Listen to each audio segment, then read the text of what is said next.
Welcome back to Frank. I'm Kat Davidson. If you've just joined us, you've missed the knife edge of women's politics. Rebecca Levingston holds the fate of womankind in her pool cue. Jenny Wynter and I have been part of this tale, if only on the edge of our seats, waiting to find out what happens next.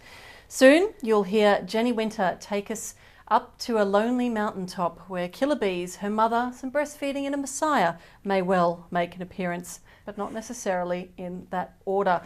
We left on a cliffhanger. Rebecca Levingston. Some people talk like that in Ireland, to be sure, Kat. Yes, indeed. You were taking that shot. We're in a pub. You've had a rough day. You're now defending the honour of women, the first women in the history of the world to play pool in this pub. Rebecca Levingston, what happened? Top left corner. Black ball, white ball. I lean over to take the shot to win the game, to beat the men. Slow motion. White ball rolls. Kisses the black. Woo, woo, woo. The black put the bar around me. Yay! The white ball. Oh no! No! I swear, the slowest roll ever gets to the edge and goes. Oh! No! So we lost. Oh! However, Yes. we won, really, because the whole pub erupted. People were hugging.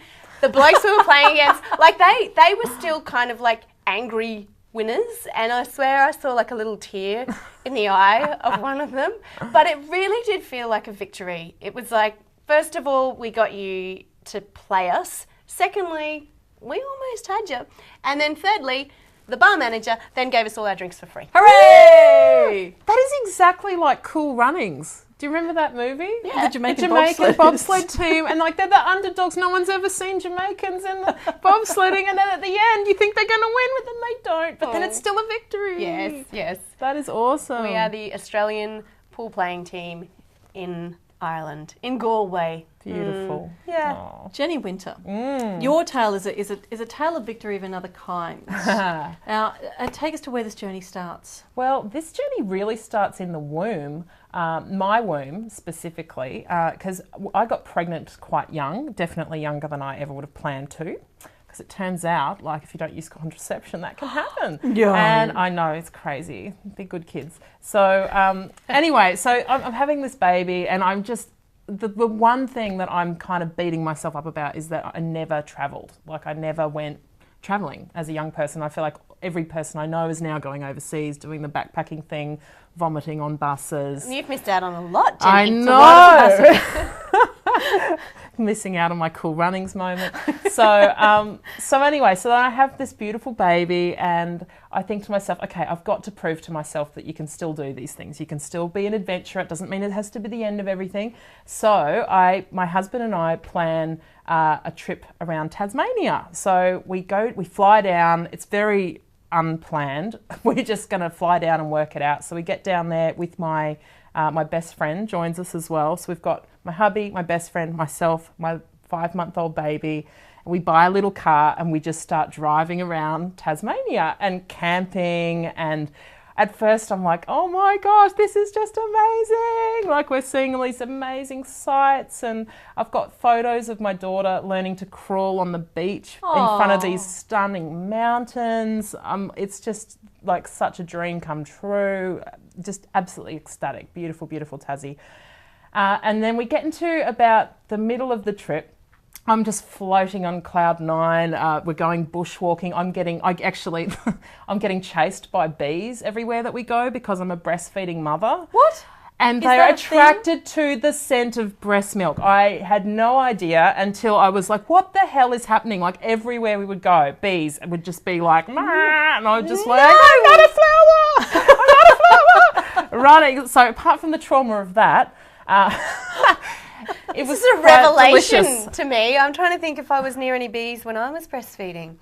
No, you would know. I think you I'd would know recall. I was in a you dark were. place rocking gently on the beds most of that time. Oh. Brutal. But yeah, so anyway, I'm just floating on cloud nine, dream come true. I can still live the dream with the baby. And then I get a call from my mother who just, and as much as I'd like to be like, oh yeah, I don't care what anyone thinks of me, I'm beyond that, you know, whatever my mum thinks, whatever, but I do really care. And she just gives me this earful going, Jenny, you know, I can't believe that you're camping around Tasmania. Tasmania is freezing. Why would you be camping with a baby? You know, you're a mother now. You have to grow up. And did you tell her about the bees? I actually thought she sent them.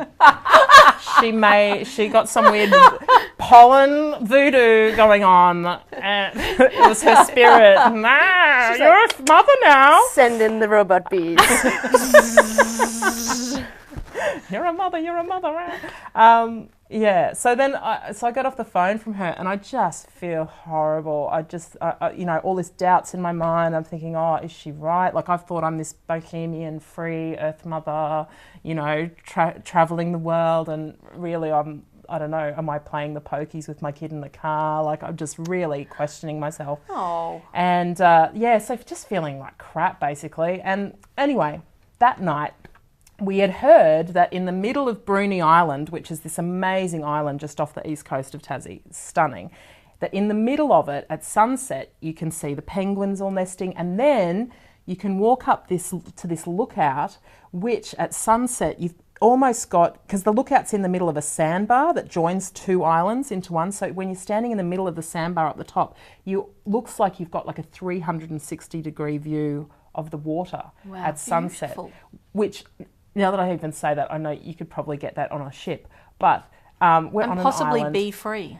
Be free, yeah, which it would be ideal. But anyway, at the time it was very lovely. And so I'm walking up this stairway, sun setting, and I look around me and I just think to myself, oh man, like I'm in one of the most beautiful places on earth and I just feel so crap. And I kind of like look up and we're walking up and I realise this really looks like it actually literally looks like a stairway to heaven. So it inspires me in the moment, and I say like a little prayer, I suppose, but to whoever, to anybody in particular. But I'm walking up and I go, oh look, please just send me some sort of sign that I'm meant to be doing that you know, that this is the right thing to do. And as I walk up the stairs, I kid you not, standing at the top is this magical old dude with a long white flowing beard with the biggest smile on his face I've ever seen in my entire life. This really happened. I was quite stoned, so it might be imagined. But Was it Jesus? Well, he was like 73, so the maths don't add up. But he was the most gorgeous old man. There's only a few of us up there checking this out, so we get chatting, and he tells me about how, like, now since his wife passed away a few years ago, he spends his whole life just as a nomad, he's a gypsy, travelling the world, and he spends a few months a year in Spain, a few months a year in South America, and a few months a year at Bruny Island. And then he says to me, I don't mention anything about what's been going through my head. I'm just quite energised. Just to have met him was such a trip. And then he goes, you've got a baby? It's like, you need to take that baby and travel the world. It's like, travel Australia, see your country, see the world. It's the best thing that you can do for your kid. Yeah! And I just the sign the universe delivered. It really did. It was like a highlight of my life. And speaking of like being obsessed with images and taking photos, that was the one time in my entire trip that I did not have a camera. Blessedly, to capture it. We have one here in the studio. We have many, and they have captured the moments this evening of Jenny Wynter on a journey of discovery and Rebecca Levingston defending the honour of women all the way from Galway back in to Brisbane. You can hear Rebecca Levingston on Drive for 612 ABC Brisbane and see Jenny Wynter on a stage near you. Just look her up, surname Wynter, W-Y-N-T-E-R. My name's Kat Davidson. This is Frank. Thank you, ladies. Thank you so much. See you again next time.